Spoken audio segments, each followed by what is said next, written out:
पेशावर में तहरीक इंसाफ के वफ्द की JUI मरकज आमद, वज़ीर आला के लिए सुहेल आफरीदी के इंतखाब में ताउन की दरख्वास्त कर दी।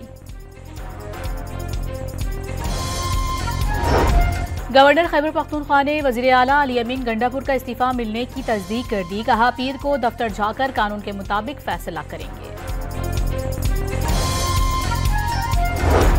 लाहौर में मजहबी जमात के पुरतशद्दुद एहतजाज से पुलिस के 112 एहलकार जख्मी, कई अब तक लापता। गजा में फलस्तीनी खुशियां मना रहे हैं। मजहबी जमात का तशद्दुद समझ से बालातर है। DIG ऑपरेशन लाहौर की प्रेस कॉन्फ्रेंस वाज़ेह कर दिया, रियासत किसी को पुरतशद्दुद एहतजाज की इजाजत नहीं देगी।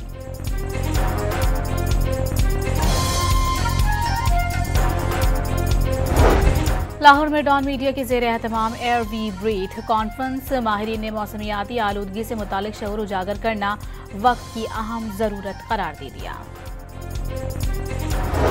और इस्लामाबाद में मोटरसाइकिल सवार और ट्रैफिक ऑफिसर्स के दरमियान तल्ख कलामी, चीफ ट्रैफिक ऑफिसर ने नोटिस लेते हुए एहलकारों को मुअत्तल कर दिया।